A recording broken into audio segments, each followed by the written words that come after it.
तो चलिए सीधा 15 जून 2020 के उन वाकयात की तरफ चलते हैं, लेकिन आज हम इस पूरे वाकये को बिल्कुल एक मुख्तलिफ जाविये से देखने वाले हैं, खालिसतन एक फील्ड या टैक्टिकल कमांडर की नज़र से। जब 16 बिहार रेजिमेंट इस खित्ते में दाखिल हुई तो अचानक उन्हें जिस संगीन सूरत हाल का सामना करना पड़ा, आइए उसे जरा करीब से समझते हैं। देखें, ये कोई आम कहानी नहीं है, ये असल में एक कमांडर की हिकमत अमली, उसकी प्लानिंग और फौरी फैसले लेने की सलाहियत का एक इंतहाई सख्त इम्तिहान था। एक ऐसी सिचुएशन जहां ग्राउंड पर हालात मिनट बा मिनट, बल्कि सच कहूं तो सेकंड बा सेकंड बदल रहे थे। अब दुश्मन से मुकाबला तो बात की बात है, पहले जरा इस फिजिकल रियलिटी पर गौर करें। 14,000 फुट की बुलंदी, जरा तसव्वुर करें। एक कमांडर के तौर पर जब आप अपनी फौज को इतनी बुलंदी पर लीड कर रहे होते हैं तो आपका पहला दुश्मन वहां का मौसम होता है। हड्डियां जमा देने वाली सर्दी और ऑक्सीजन की इतनी शदीद कमी कि आम आदमी का सांस लेना दुश्वार हो जाए। इस बुलंदी का मतलब ये है कि फौजियों की जिस्मानी और जहनी सलाहियत पर पहले ही इंतहाई दबाव होता है। हर एक कदम पर थकावट दुगनी हो जाती है। तो ऐसी जगह पर किसी भी किस्म का तसादुम वो एक आम लड़ाई से कहीं कहीं ज्यादा खतरनाक हो जाता है। फौजी कार्रवाइयों में एक्सपेक्टेशन यानी तवक्कुआत का बहुत बड़ा किरदार होता है। टाइमलाइन पर नज़र डालें तो सब कुछ वाज़े हो जाता है। 6 जून को दोनों अतराफ में फौजों की वापसी का मुआहदा तय पा चुका था, सब कुछ सेट था। फिर जब 15 जून को 16 बिहार रेजिमेंट पेट्रोल पॉइंट 14 पर पहुंची तो उनका मकसद वहां कोई लड़ाई करना नहीं था, बल्कि इस अमन के मुआहदे को वेरीफाई करना था। उन्हें लगा ये एक आम सा गश्त है, लेकिन, और ये बहुत बड़ा लेकिन है, वहां पहुंचकर उन्हें इस मुआहदे की खिलाफ वर्जी की निशानदही होती है। एक कमांडर के लिए सोचिए ये लम्हा कितना संगीन होता है जब अमन की तवक्को अचानक एक शदीद बुहरान में बदल जाए। यहां सबसे अहम पॉइंट जो सोर्स हाईलाइट करता है वो है ऑपरेशनल एक्सपेक्टेशन का फौरन टूट जाना। टैक्टिकल कमांडर के पास बिल्कुल वक्त नहीं था। उसे अचानक एक ऐसी सूरत हाल का सामना था जो पूरी तरह गैर मुतवक्का थी।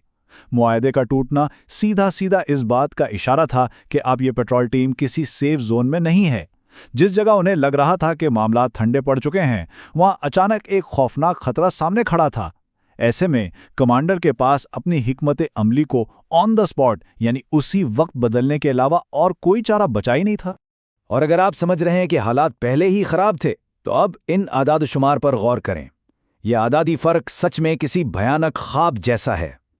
एक तरफ सिर्फ 30 हिंदुस्तानी फौजी और उनके बिल्कुल सामने अचानक 300 से 400 चीनी फौजी, एक के मुकाबले में 10।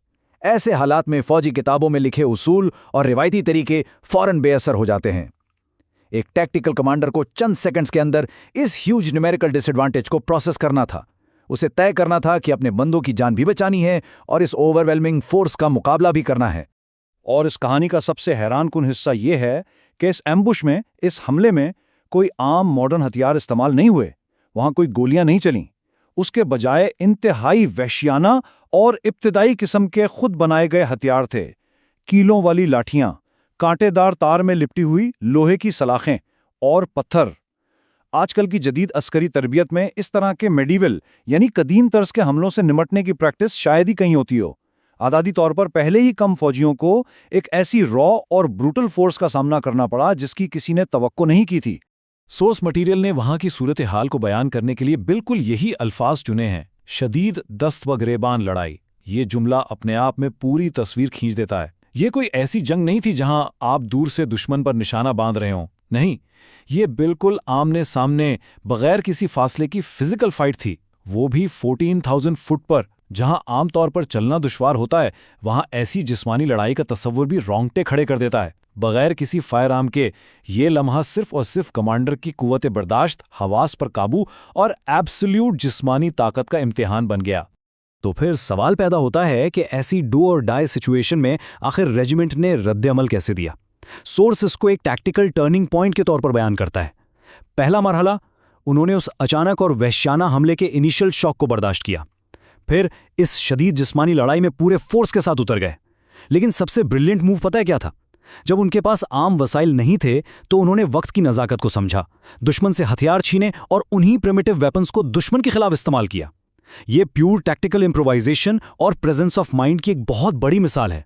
इन तमाम हकाइक को डिटेल में जानने के बाद मेरे जहन में तो बस एक ही बड़ा सवाल आता है।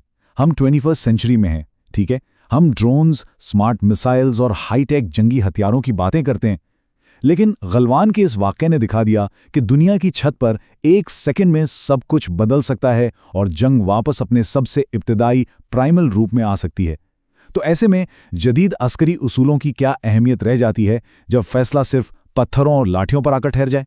ये सोर्स मटेरियल आखिर में हमें मुस्तकबिल की जंगों की गैर मुतवक्का नौइयत के बारे में सोचने पर ज़रूर मजबूर कर देता है।